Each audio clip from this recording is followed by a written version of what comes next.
Welcome to The Long Strange Trip. I'm Josh, the host of the show. We're going to dig into 6 areas together, finding real work-life integration instead of that brutal 95-5 split too many business owners live with. We're going to approach retirement as an actual reinvention rather than just stopping work. And we're facing death honestly and avoiding PTSD around it.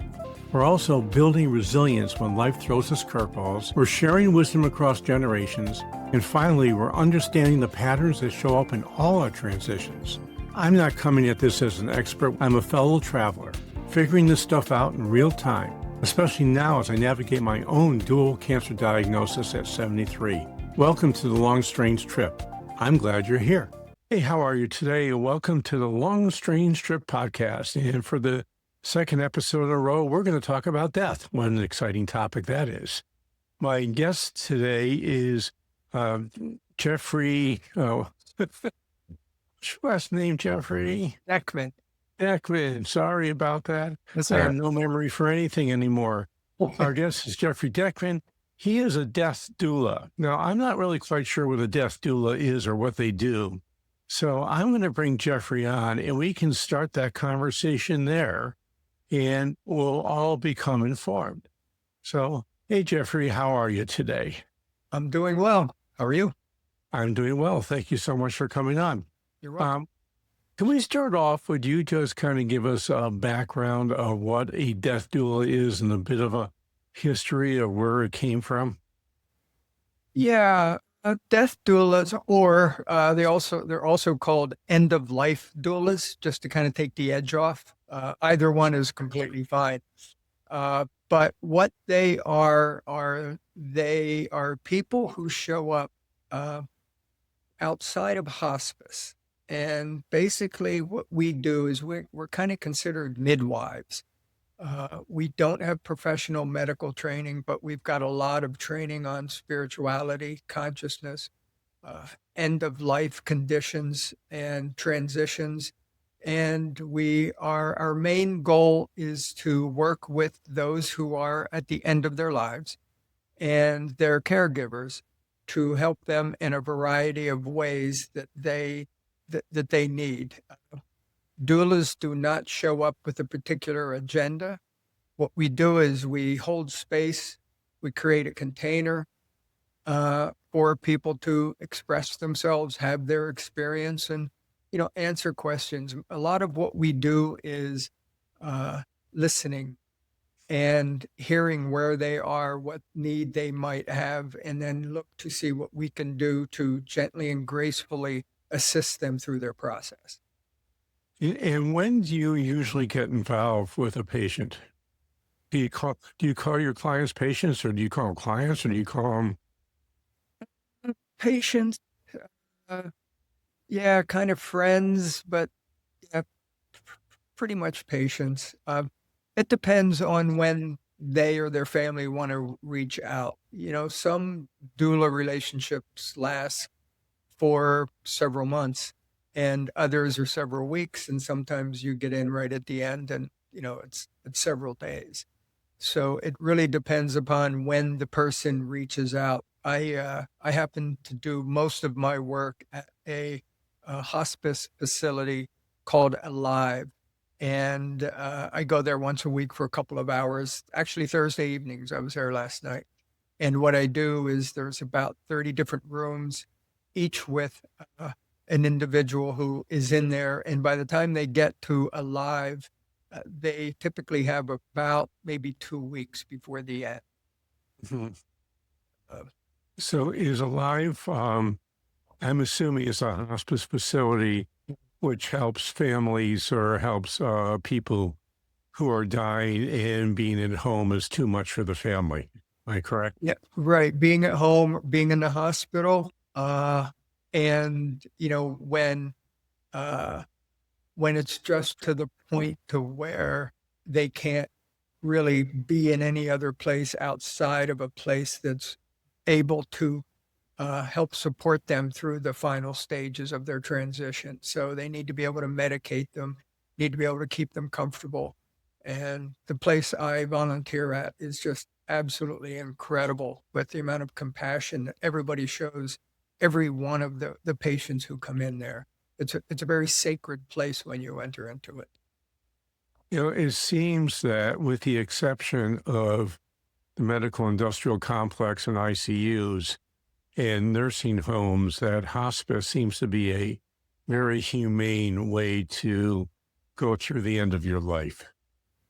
It really is. And the difference between hospice and doulas are that hospice still operates within the medical uh, structure. So, their services are covered by Medicaid, et cetera. So they have certain things that they can and can't do. That doulas can fit in and provide services for. Like a lot of times we will sign up right to work with a particular individual. So, we'll run errands for them. We'll sit with the patient while the caregiver goes and does what they need to do, or just even have a break. So we fit in at a different place. And like I said, we don't do medications, we don't do treatments, uh, and we're just there to support at a human level and free from any type of Medicaid, or we're outside of the industrial medical complex, which at its core is really pretty brutal. It's a tough way to go. Well, it's a horrible way to go, and unfortunately, nursing homes and ICUs seem to be the main way people leave this world, not an alternate way. I wish it was different, but it's really, one of the things we're working on with this project is death without PTSD. And the truth is, if you're in one of those institutions, you already have PTSD from being there. Mhm.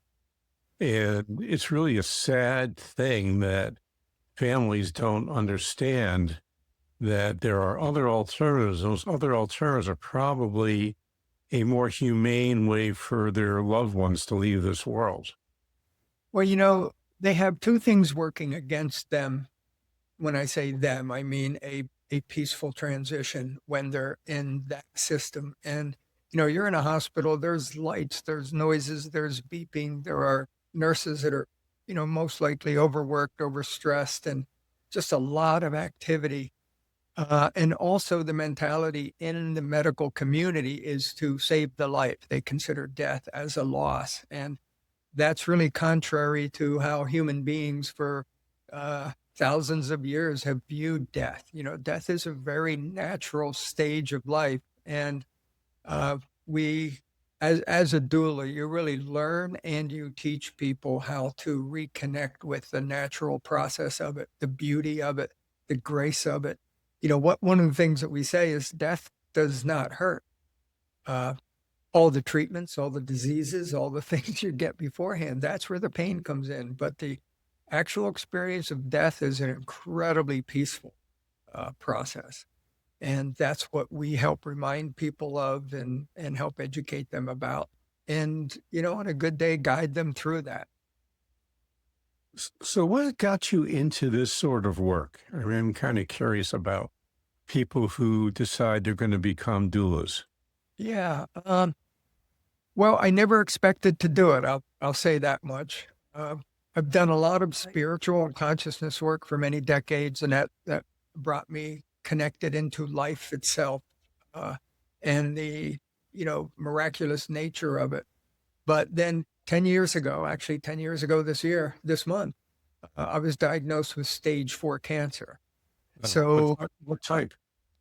excuse me, What type of cancer? it was neck cancer. It was Oh, a that's an interesting one. Yeah, small cell carcinoma started in in the back of my tongue, went down into my lymph node, had a big Yeah. tumor.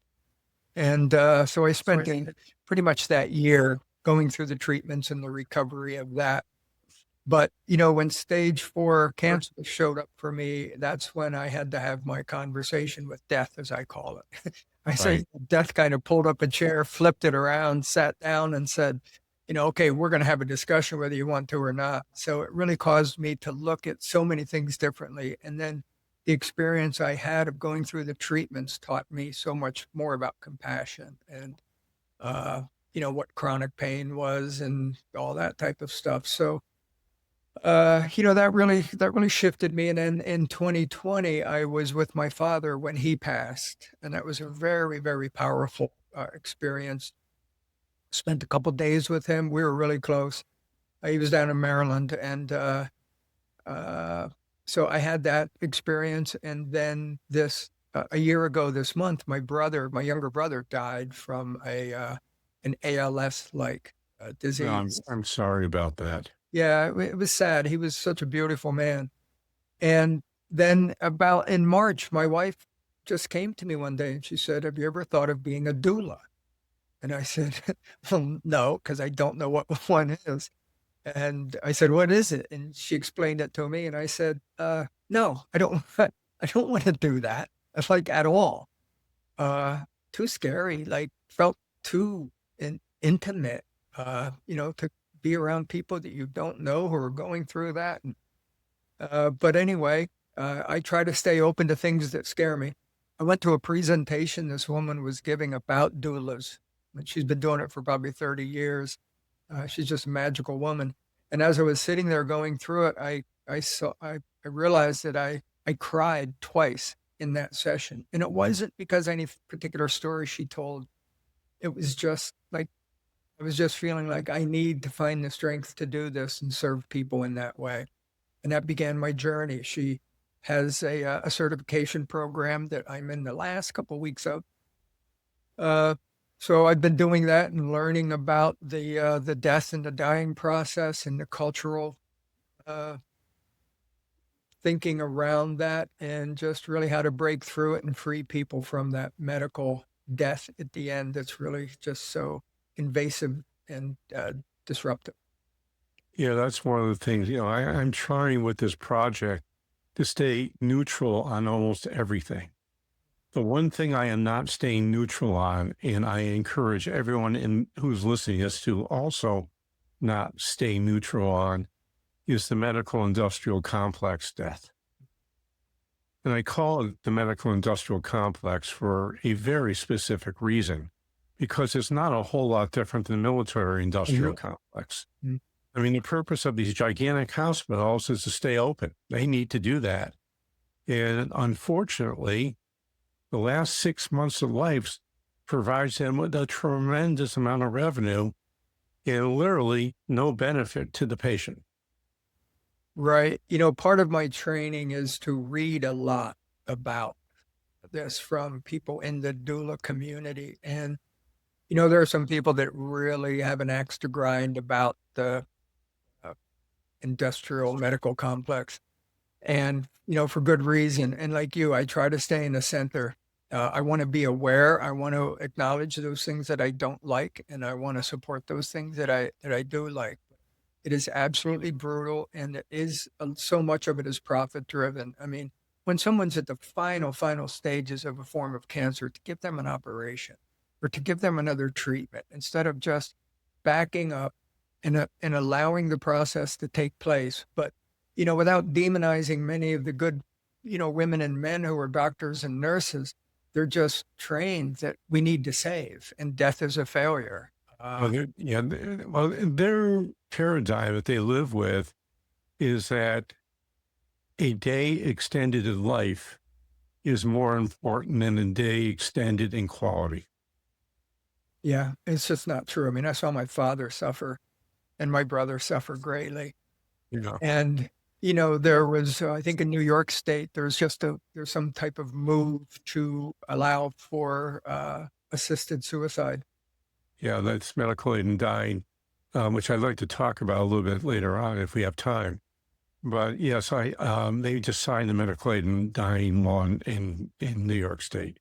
Mm, Um, that's been what I've been looking for, but I've been having an issue with that. mm, I'll tell you my issue is that, um, and I'm not sure it's a real issue or it's a made up issue in my head, but it's one of these things where I'm asking everybody involved in the death community, do you have an answer for this? And so far I've not had one, but we'll try with you. Is that there's a space when we die. I call it the liminal space. It's space between when you're alive and when you're not alive. mhm. And in that space, generally you have conversations with people who aren't in the room. You might have experiences with that. I think that is a sacred part of dying, in my opinion. I think it's something that's really, really important. I have no proof for why it is or it isn't. It's just one of those feelings I have that is something that this is a big deal and we should pay attention to it. My issue with medical aid in dying is, do you lose that liminal space? Because when you do medical aid in dying, you are essentially knocking off that, the period of moving between life and death. Death comes very quickly, and it's not painful. It's not anything wrong with that. It's just, I'm wondering, do you lose that liminal space? Do you have any thoughts about that?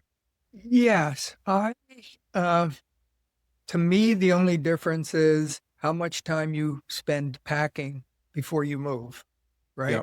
I mean, you're moving anyway. And Yes. if you spend 3 weeks packing, at the time that you're ready to go, my belief, and just backed up by a lot of first story conversations, and if we have time, I'll share one with you. I just had 2 weeks ago with an individual who had a near death, and you know, Sure. and either way, we are met, we are embraced, and we are shepherded to that realm.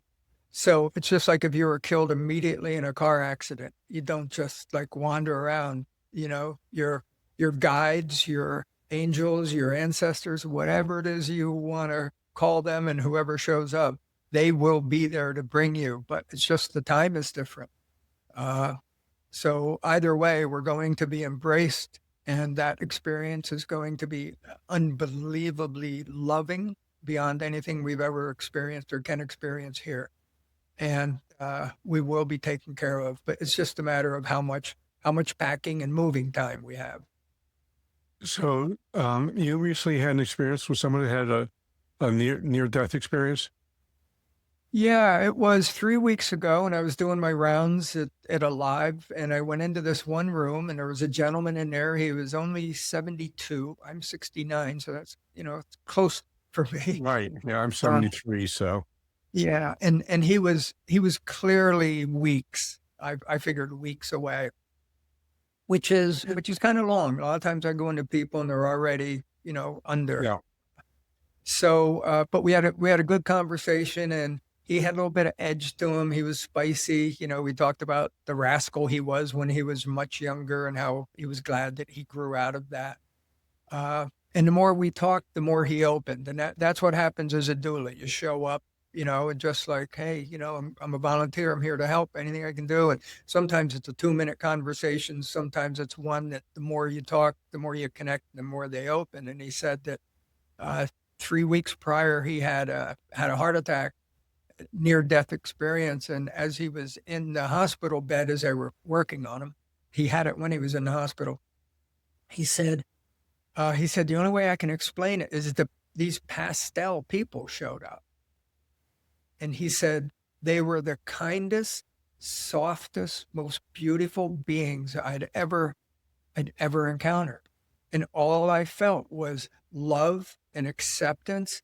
And he said, I knew what they were there for. And then this was kind of funny. He chuckled at it, and, I did too. He said, but then after a couple moments, they looked, and he said, they almost apologized to me because they said, we came here too early. So you're not coming with us. So we're going to go away, but we will be back. And he said, and they just like vanished. And I said, how did that affect you? What did that change your thinking about death, dying, et cetera? And he said, well, I've always believed that since energy doesn't vanish, it just transforms, that I would exist somehow. But that experience was so intimate and so real to me. I now knew where I was going. And he said, actually, right now, I'm kind of excited to go there, because that feeling I had, I've never experienced before, and I've never felt safer. And as I said, I go there every week, and then I went back the following Thursday, and he had passed in between. And it kind of shocked me. I really felt a friendship with him, and I was saddened by it. But you know, you never know when you're going to go. But he was just so moved by that experience. And in fact, last night I was speaking with a woman who was next to her husband, and he was dying, Parkinson's disease, only 67. And all of a sudden, the opportunity came up to share that story with her, and I could just see the comfort it gave her about, oh, okay, that's where he's going. And the fact that I got it first person from this individual was really powerful. Uh, and you know, obviously all this work affects my level of gratitude, how I live and see people in the world and myself, and you know, my path. You know, how much runway do I have? We never know, but it's really been a powerful experience to be able to be in that sacred space with those people at that time. I agree with that. I have had several conversations with people who've had near-death experiences, and they're almost all, they're not the same, but they rhyme. Mm-hmm. Yep. And it's also true, by the way, for people like me who have had out-of-body experiences. Very similar also, again. Yeah. You know, I've had some things happen in my life that really there's no good explanation for, but they're very similar to the peace that you feel, or people say you feel, with a near-death experience. And that's why I believe there's this liminal space. I don't know what happens after you go through the liminal space. You know, you might get sorted, maybe your energy just dissipates and reconstructs in some way or other. You know, that's a not knowable, I guess. Well, there is an absolutely fascinating book. I read it probably 20 years ago when I was starting to explore and starting to understand more about reincarnation and those types of things. It's called Journey of Souls. It is absolutely phenomenal, written by a clinical psychologist who used hypnosis to take people back into early childhood times to find the source of their trauma, do a healing, and then it helps them in their current age. And one of the individuals that he was doing that with, actually, he regressed so far back into where he started talking about where he was before he came in here to this life. And the man was so fascinated by it that, and he always documented and transcribed all of his sessions. So he ended up then just specializing on that. And the book is, I think it's 17 or 27, there's a 7 in there somewhere, different individual stories of people's descriptions of what happens in that time between lives. And it's absolutely fascinating, absolutely fascinating. And so how did he get that description? Because you're assuming you're passing through that space and then you're dead. your body is. Your body is, but you as soul are Right. not. Well, no, I'll agree with that. But my question is, how did he get his information from the people who were dead?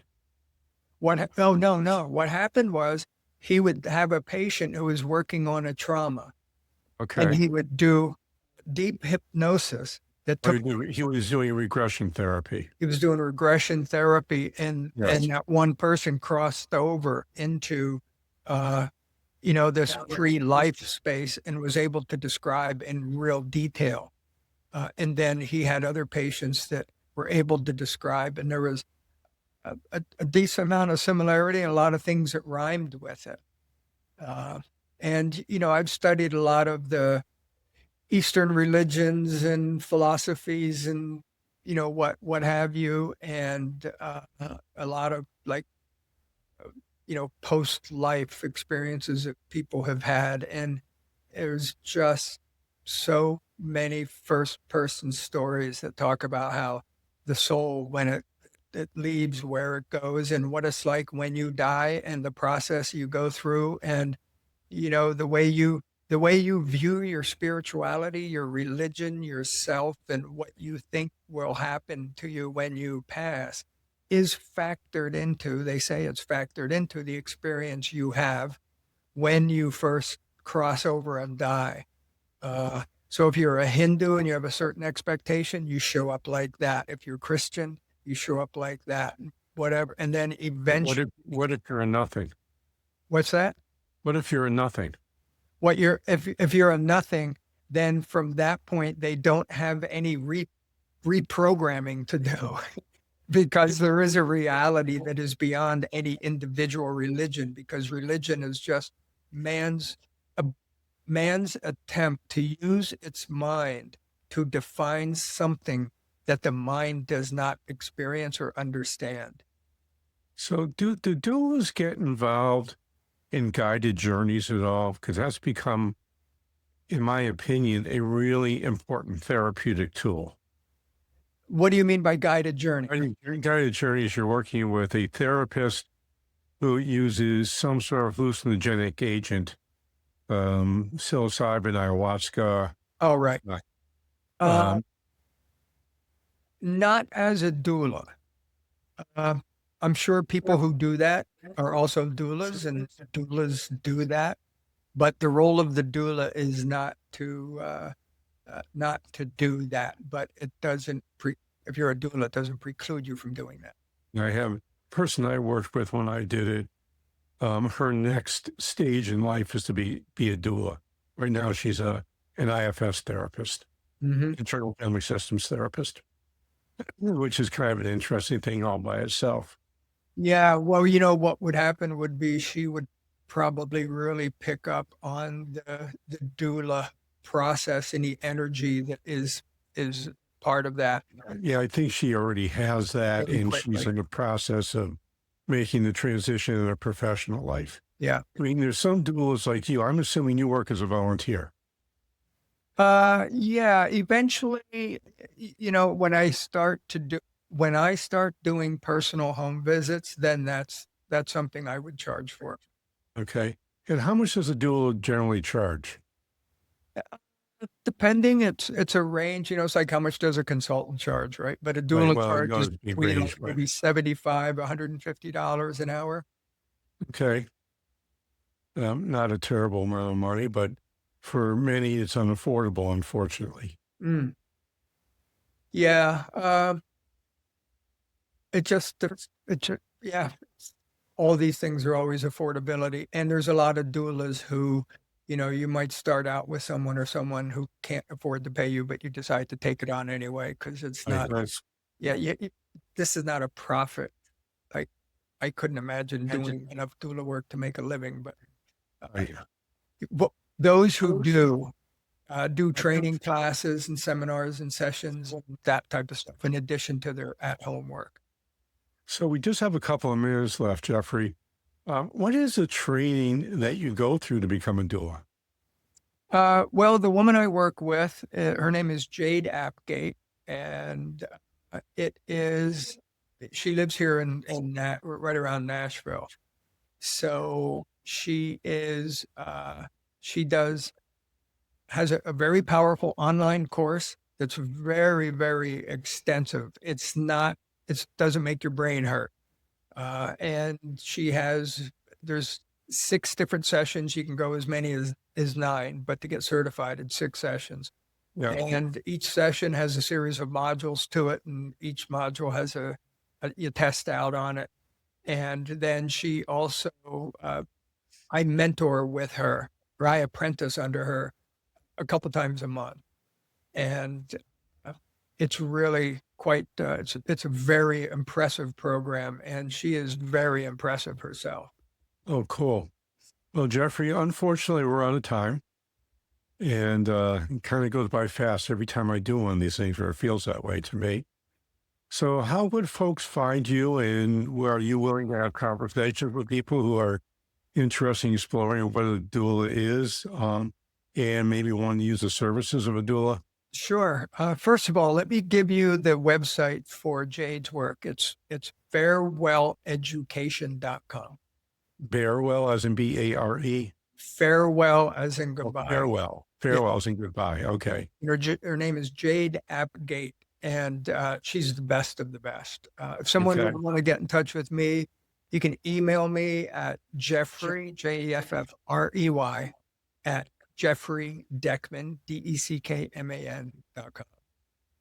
And I have one thing I'd like you to do besides give us a rating and review, which I asked for in the outro here, Okay. is that if you're watching or listening to this podcast episode and you think you might make a good guest and you have something interesting you'd like to talk about that fits in one of our 6 areas of investigation for the long, strange trip, as you see, talking about death didn't hurt that much and it wasn't that painful. It was kind of a nice, easy conversation. So that's how we like to do it here. So if you're interested, please send me an email at jpatrick@stage2solution.com. That's the number 2 and solution is singular, jpatrick@stage2solution.com.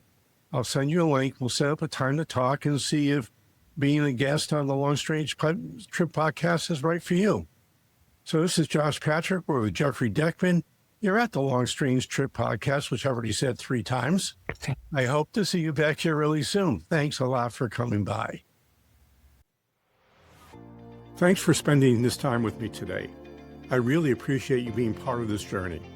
I'd be grateful if you'd leave an honest rating and review. It helps other people find these conversations, lets me know what's landing with you and what isn't. If you love the show, give us 5 stars. And if you hate it, give it 1 star and I'll just cry a little bit. Keep asking the hard questions. Keep being honest about what's difficult. And remember, we're all just trying to figure this out together. I'll talk to you next time on the Long Strange Trip. Thanks for stopping by.